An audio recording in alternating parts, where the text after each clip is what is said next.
नमस्कार दोस्तों, आपका हमारे YouTube चैनल पर स्वागत है। आज अपन पढ़ेंगे हिंदी में निबंध टॉपिक के बारे में। दोस्तों, आप वीडियो देखने से पहले चैनल को सब्सक्राइब कर लीजिए ताकि आने वाले वीडियो के नोटिफिकेशन आपको मिलते रहें। तो अपन पढ़ेंगे निबंध का अर्थ। निबंध नि और बद्ध दो शब्दों के मेल से बनाया हुआ है, जिसका तात्पर्य है नियमों से बंधी हुई गद्य रचना या लेख। हिंदी के शब्द निबंध को अंग्रेजी में ऐसे का प्राय माना गया है। निबंध का अर्थ है निबंध नि और बद्ध दो शब्दों के मेल से बना हुआ है, जिसका तात्पर्य नियमों से बंधी हुई गद्य रचना या लेख। हिंदी के शब्द निबंध को अंग्रेजी में ऐसे का प्राय माना गया है। अब पढ़ेंगे अपन निबंध की परिभाषा। यानी निबंध किसे कहते हैं?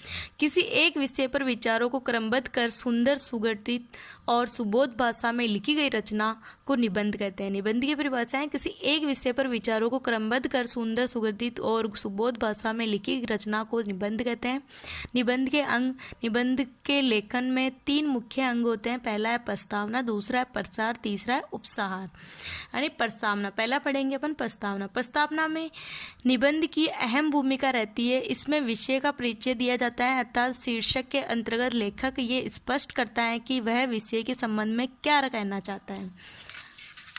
दूसरा अपना प्रसार।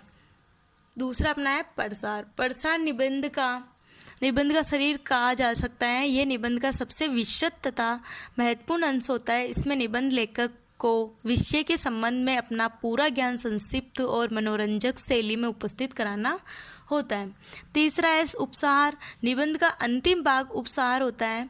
इसमें निबंध के आरंभ से अंत तक का संक्षिप्त विवरण कुछ मुख्य तथ्यों में किया जाता है।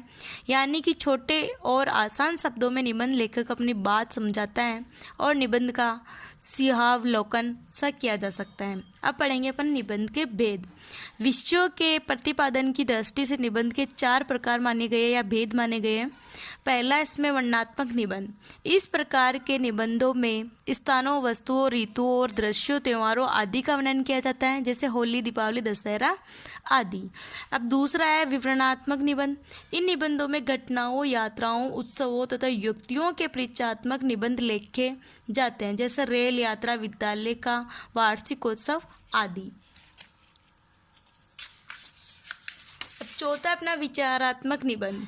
इसमें किसी विचार, समस्या, मनोभाव आदि के विषय में परिचयात्मक अथवा विश्लेषणात्मक लेखन विचारात्मक निबंध कहलाता है, जैसे दूरदर्शन और शिक्षा, मित्रता, विज्ञान के लाभ और हानि आदि इसी प्रकार के निबंध के उदाहरण हैं। चौथा है भावात्मक निबंध।